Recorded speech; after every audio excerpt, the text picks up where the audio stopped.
In the last 15 years in Australia, there's been a burgeoning of small wineries that concentrate on the production of fine table wines. They're to be found dotted right through the country's traditional wine-producing areas. But during that time, quietly and surely, an area new to 20th century consumers of Australian wine has established itself. Here, all the wineries are small, and their entire output aspires to the highest possible quality. To the surprise of many Australian wine consumers, the area is the island state of Tasmania. But Tasmania's association with wine is not just a product of the last 15 years. In 1823, Bartholomew Broughton planted a commercial vineyard near Hobart. Broughton's first vintage of 300 gallons was released in 1827.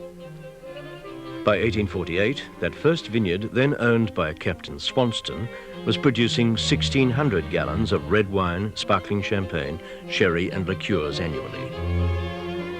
According to the Hobart Town Courier of November the 1st that year, the claret will be found superior to any imported and promising to exceed in flavour the first growth of France. But although vines were planted throughout the state, commercial winemaking had virtually ceased by 1860. The climate was particularly suitable for the production of table wines, but the colonial taste was for port and sherry, and for these, a warmer climate was necessary. And of course, Tasmania was an Anglo-Saxon society. Apart from the home-inspired landscapes the settlers etched for themselves, they brought in food, customs and drinking habits. Beer and rum quenched the thirsts of the colony. And especially during the times of conflict with France, English Tasmanians were certainly not going to partake of French-style table wines. So these marketing problems and the lack of agricultural entrepreneurs with the flair and backing to persevere with grape production drew a curtain across the Tasmanian wine industry. A curtain which remained closed for a century.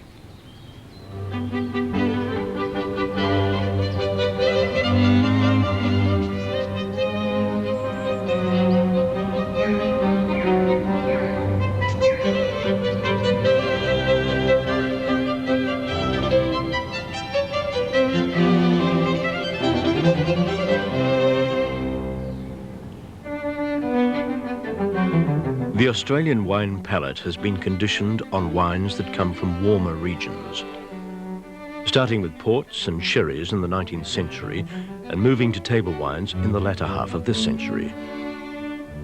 Through historical circumstance, palate conditioning, publicity and the occasional myth, we have naturally believed the Barossa and Hunter Valleys, Rutherglen and other warm mainland regions were synonymous with the production of fine table wines.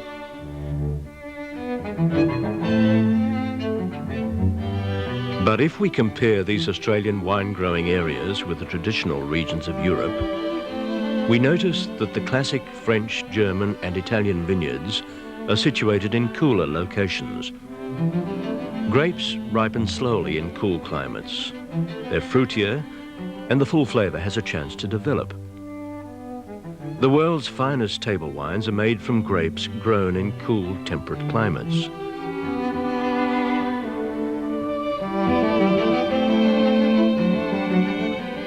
Bordeaux is the warmest region in which classic table wines are made, and Tasmania's climate approximates that of Bordeaux. The executive of the Vineyards Association of Tasmania has just finished one of its meetings. Among items for discussion has been a major achievement for the industry. The Tasmanian government has committed itself to legislate for the introduction of appellation control, setting Tasmania in a unique position in the Australian context. Now, over lunch, there's a chance to talk about, taste and compare the product of their mutual obsession. From the beginning, we formed the Vineyards Association of Tasmania. We tried to establish guidelines, we tried to establish respect for quality, we tried to establish that what we would put on our labels would be exactly what the label said. We tried to establish the fact that we would only make wines from grapes grown 100% on the property. Having started that way, it's difficult for people to remain outside. They've joined it. Claudio El Corso was one of the fathers of the rebirth of the Tasmanian wine industry. He planted experimental vineyards at his Marilla estate near Hobart in the late 1950s. The Marilla label now adorns some of Australia's most sought-after premium wine. Fortunately, the development here, and perhaps this is due to the skepticism that existed in the rest of Australia, has been slow and specialized, so that we are seeing the emergence of specialized vineyards that produce wines of a distinctive quality.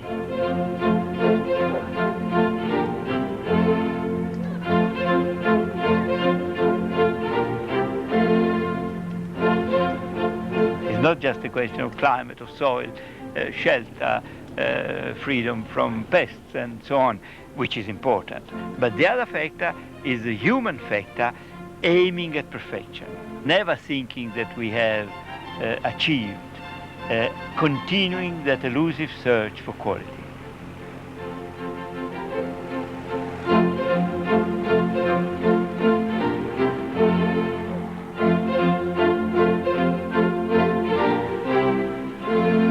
We have conditions here that permit the slow ripening of the grapes. Good morning. Good morning. Beautiful Yes. day, isn't it? It's a beautiful day. We prepare it specially. That was very kind of you, very thoughtful. Well, we do it every year. We have a special Bacchus intercedes with us. In Tasmania, we have this unique mellow condition and a slow autumn that merges into winter over 3 months. And this enables us to ripen our grapes to perfection. We pick at the end of the cycle. The leaves are falling, the leaves are yellow, they fulfill their function, the grapes are perfectly ripe, and they have therefore all the flavors in. This means slow ripening. They've been ripening for 6 months. This is the key to Tasmanian quality.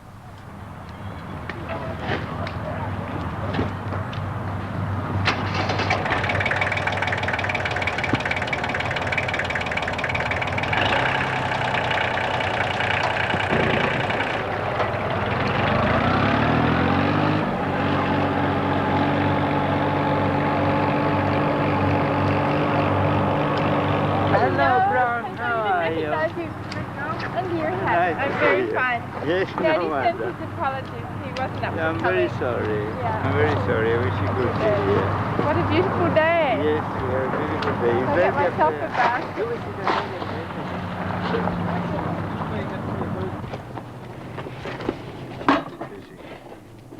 54 and a half. 54 and a half, that's not bad. I don't know which one. Yeah, 54. right.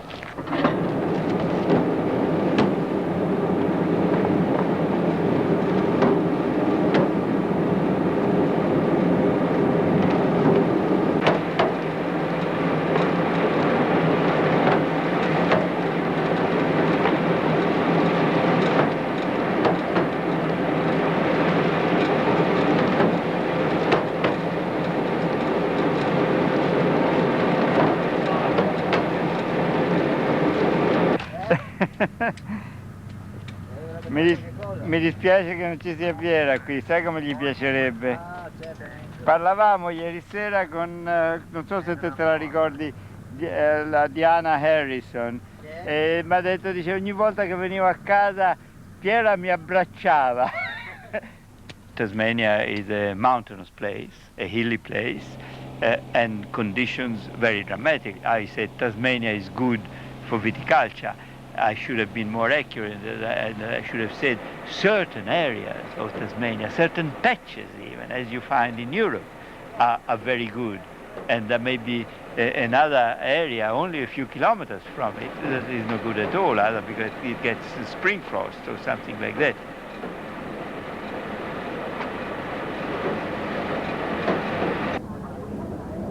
We have some unique conditions for specialized viticulture, but we have no conditions at all for mass viticulture.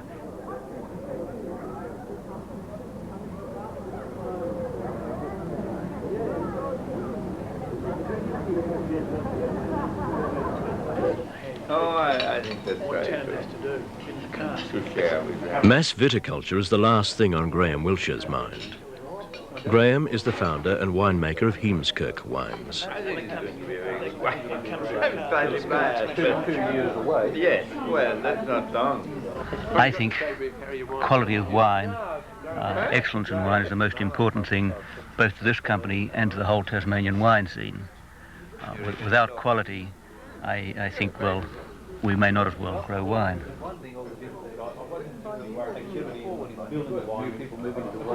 Graham planted his first vineyard in 1966 near Launceston. He moved to the present site of Heemskirk Wines on the northeast coast in 1975.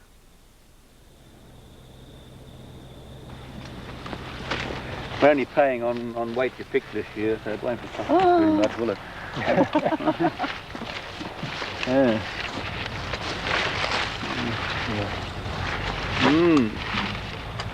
But they're fairly clean, not a lot of mildew. I think all good wines commence in the vineyard, and so we devote much of our time and our best staff to care in every detail in the vineyard so that the grapes are perfect when they come to the winemaker.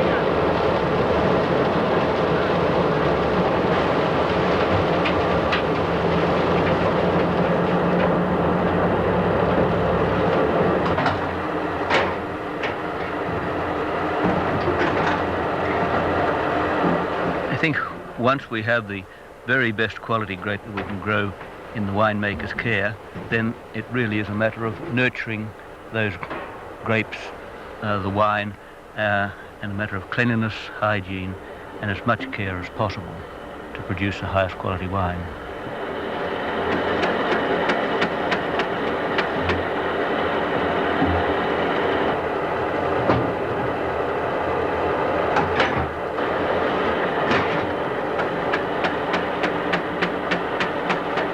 I don't think there's any room for compromise in the Tasmanian scene. I think the market we have established and hope to increase both in Australia and overseas is built entirely on quality. When Graham Wiltshire moved to the northeast coast in 1975, his neighbour, Andrew Pirrie, had already been there for a year, planting the vineyard that is now known as Piper's Brook. We arrived here following a study which I did to locate an area in Australia that was comparable in climate to some of the great French vineyards. And there was a climatic survey which eventually pinpointed this area as being very similar in climate to some of the areas in central France which are famous for their quality wine.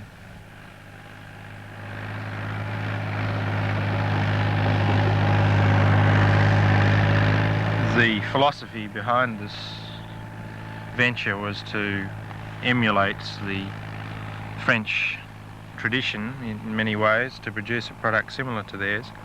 So we not only chose a climate that was similar, but we're also using French techniques of growing, which include close row spacings and very intensive management of the vineyard during this growing season. We can now understand why the French have evolved these methods over hundreds of years. They do work, they give you very ripe fruit, even in cool climates. And we're able to pick fruit with sugar contents, in some cases higher than the mainland areas.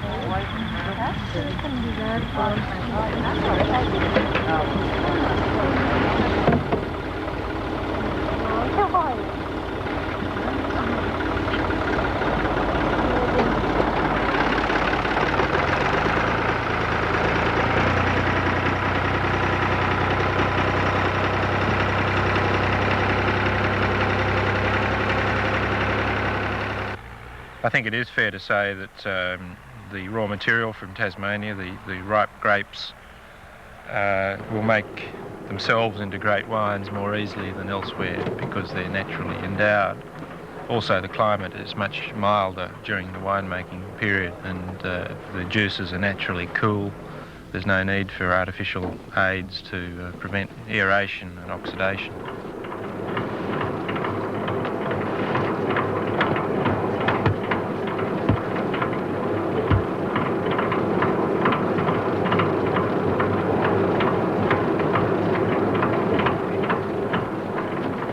The 5 varieties that we have planted have each in turn proven to be very successful, and in some cases they're rated amongst the best in Australia for their type. We just want about a half a bucket of Pinot culture.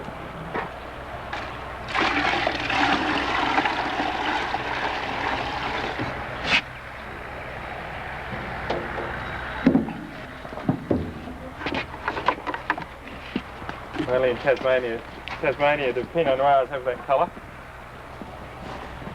Okay. The goal in this venture is to produce about 10,000 dozen bottles a year. We see that as being a necessary part of the venture, that we're not aiming to get big, we're just aiming to get better.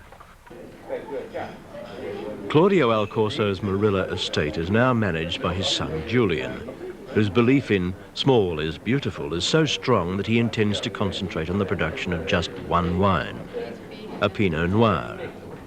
This decision was taken after years of viticultural experimentation at Marilla and the family's other vineyard at Brim Creek on the east coast. 100 miles or so north of Brim Creek, Jeff Bull, an ex-press photographer and abalone diver, has planted his Freycinet vineyard. He's one of a growing number of newcomers to Tasmanian wine growing, but his conviction about the importance of quality to the industry is just as strong as that of his longer established colleagues.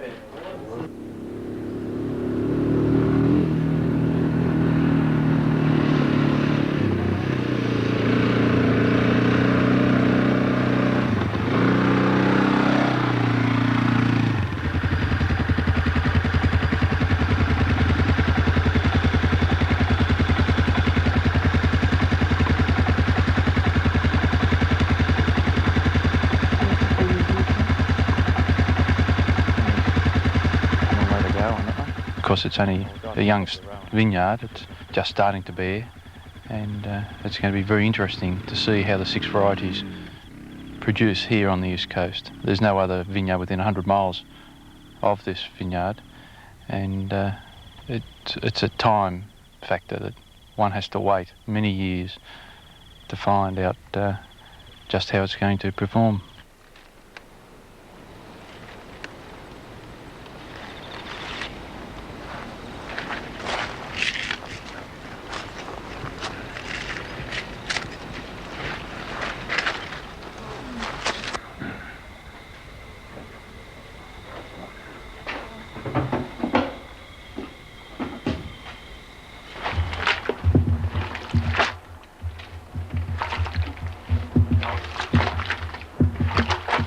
$20-ton maximum I look at, that's the total production I could see that I could handle. If I go any larger, I would it involve just too big a machinery, too many people, and I don't think I could handle the quality side of it that I'm going for.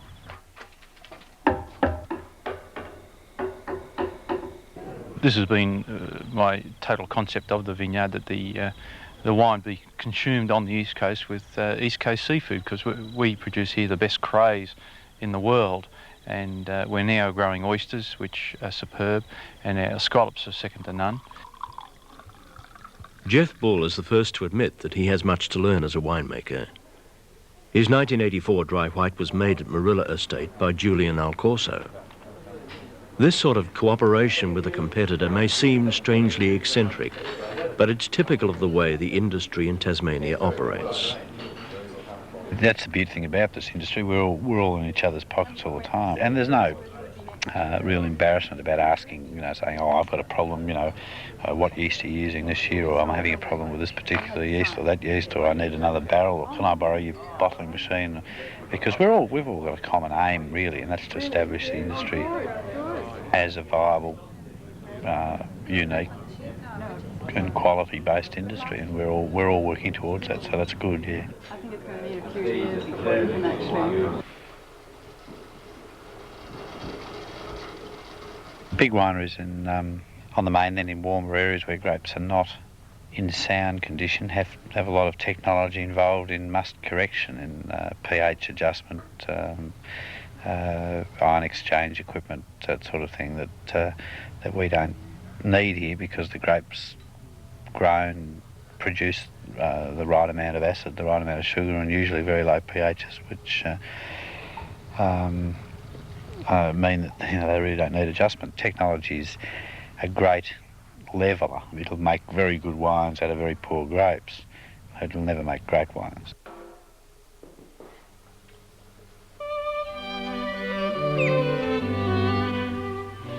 The Tasmanian winemaker's pursuit of quality reflects a new trend in Tasmanian endeavour towards things that are truly excellent, that reflect the producer's care for his or her work.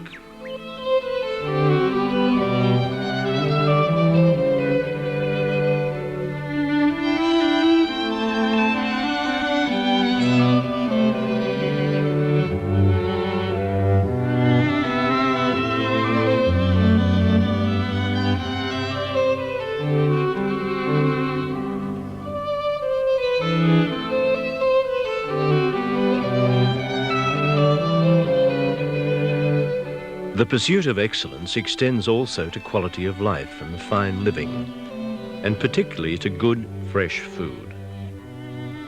The range of foods available in European countries provides tourists with an incentive to travel through the landscape and sample excellent local produce. The same possibility exists in Tasmania, which produces Australia's premium foods.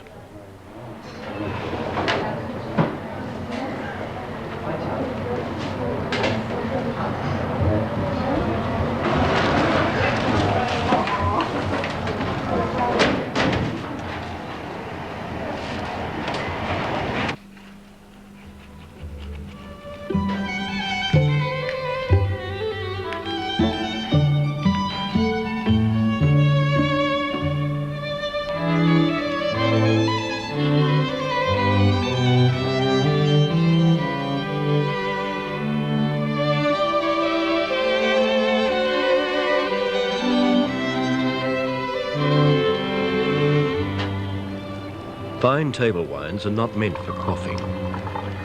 Their true purpose is to accompany fine foods and to complement delicate flavours through the course of a meal. Although Tasmanian wines aren't cheap, it seems silly to skimp on the wine when you take a lot of time and trouble to prepare a fine meal or spend a lot of money buying one.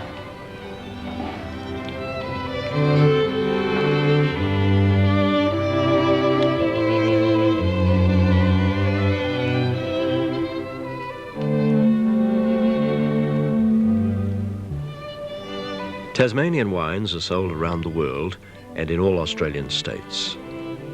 But Tasmanian vignerons have a special image of their wines being enjoyed with local produce in various regions of the state.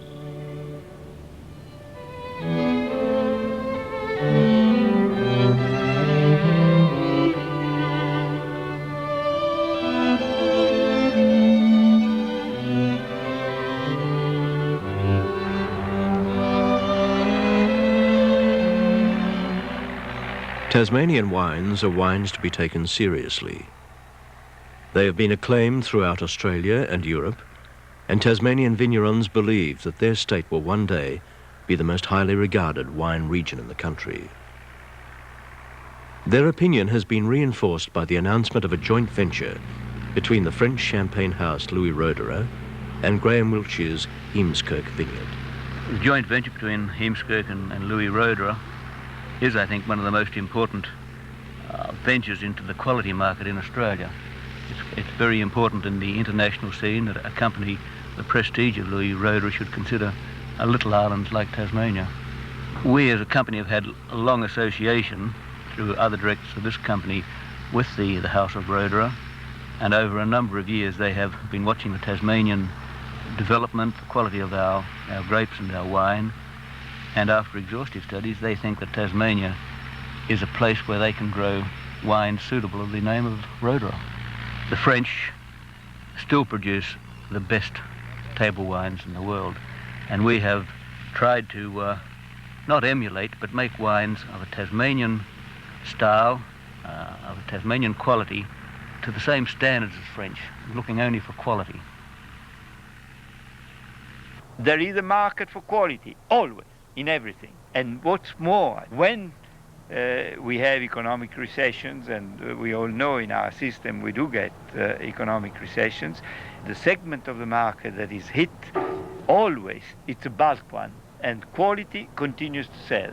If you want to be cynical about it, you could say that the people that moan about the recession in the wealthier segment of the community, they moan, but they still have enough money to buy good wine.